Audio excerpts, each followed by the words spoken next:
nigga is a star. Every nigga is a star. Who will deny that you and I and every nigga is a star? You are now tuned in to the Uncle Tom Show. This should be played at high volume, preferably in a residential area.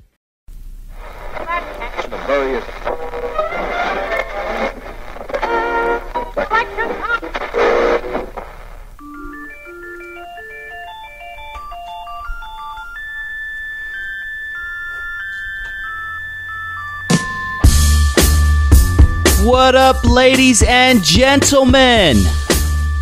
Hip-hop heads, my people. I am Dusty Angel, and you are tuned in to hip-hop in my opinion. Now, for this show, we're going to discuss the top 10 most influential hip-hop groups of all time. In my opinion. Not yours, mine. You're gonna disagree with me. You're gonna agree with me. But you know what? That is the lovely thing about hip-hop. So why don't you guys kick up your feet, grab a drink, grab a smoke, grab whatever you need, and chill with me on this ride, and we're going to discuss the top 10 most influential groups in hip-hop history. Let's start off with number 10. Please. Bonita Applebum. Bonita Applebum. Now, I was never a huge fan of Tribe Called Quest, but for me to deny their influence in hip-hop would be crazy.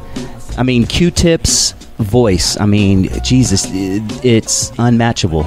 It's so recognizable. It's one of the top 5 greatest hip-hop voices in my personal opinion. But yes, the Tribe Called Quest, consisted of Phife Dawg, Q-Tip, and Ali Shaheed Muhammad. They had songs like this one playing in the back, Bonita Applebum, Can I Kick It? Yes, you can. I Left My Wallet in El Segundo. Shout out to LA. One of my personal favorites, Scenario, which introduced Busta Rhymes and all these other people to the masses. Check the Rhyme. One of my other personal favorites, A World Tour with Muhammad, my man. Dun, dun, dun, dun, dun, dun, with the mic in my hand. New York, LA. That was my personal shit. But yes, Tribe Called Quest, they were super dope. They made a huge impact on hip-hop music. Unfortunately, all good things must come to an end. I know Q-Tip, he went on to produce a bunch of songs, and I mean, he's worked with everyone, including the great Kanye West, and he continues to do so to this day. And I think Phife Dawg and Q-Tip were actually beefing at one point, and I think Phife Dawg, after they broke up and everything, ended up writing a diss song, or he said something slick in a song about Q-Tip, and I believe to this day they don't get along. As far as Ali Shaheed Muhammad, he went on to work with the supergroup Lucy Pearl, which, man, that group was sick. It had Homegirl from En Vogue, and it was just a great album. If you get a chance, check out Lucy Pearl. Very, very sick. But yes, that is number 10 on my personal list of hip-hop's most influential groups. Let's go to number 9.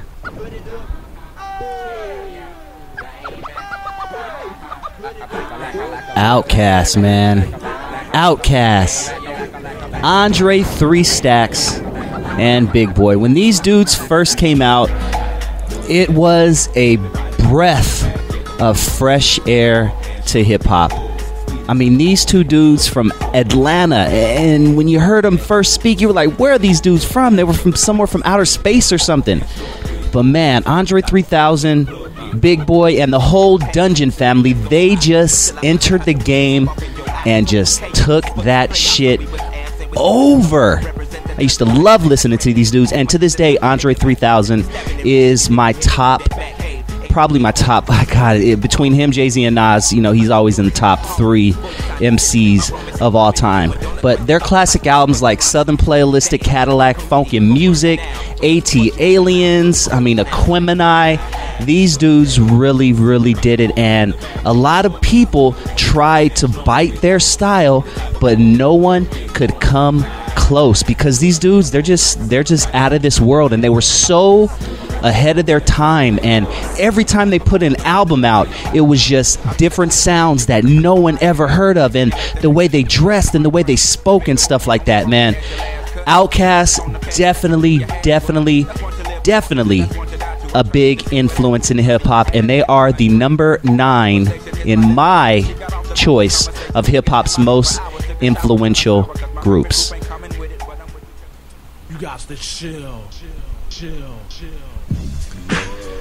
Number 8 in my top 10 most influential hip-hop groups of all time. Number 8, EPMD.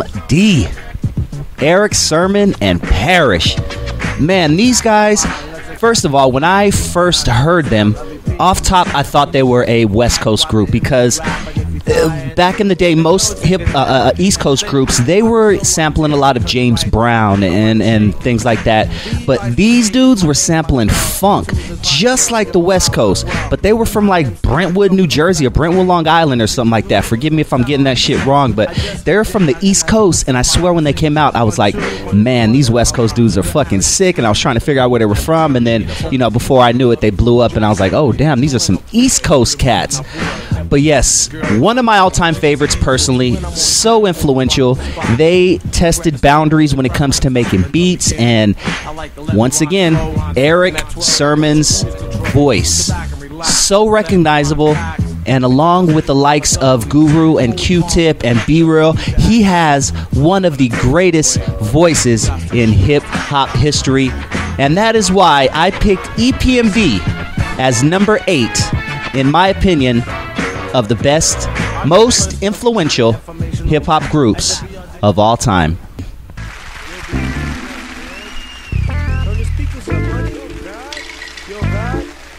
Yes.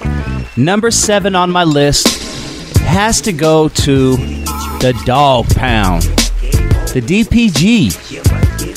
Daz and Corrupt. Daz behind the boards and in front of the mic, and Corrupt as the lyrical assassin. Corrupt, hands down, one of the dopest MCs in hip-hop history, either East Coast or West, it doesn't matter. Whenever top 10 hip-hop MCs are mentioned, Corrupt's name usually is in there. Even the great Eminem said that, arguably the greatest MC of all time.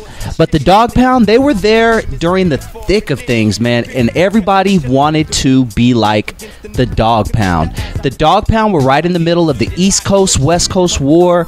I mean, they were the ones, it was technically Snoop, but it was a Dog Pound video where Snoop was kicking over the buildings in New York, and that was all because they were out there filming a video, on strength of love for the city. They went out there off of love, but someone ended up shooting up their trailer, and basically that's when the whole vibe of the video just changed, and they're like, fuck that, we're gonna tear down New York. So they did their little green screen thing, and you saw Snoop kicking down the buildings, and man, if that didn't spark an already big fire, then I don't know what did. I remember the feeling around that time, and I definitely remember Dog Pound being a huge influence. And to this day, the Dog Food is a dope-ass album. I could pop that in and just play it from front to back and not even have to skip it. So yes, I got to give Dog Pound the number 7 for the most the most influential, damn, whiskey's kicking in, hip-hop groups of all time. No doubt about it.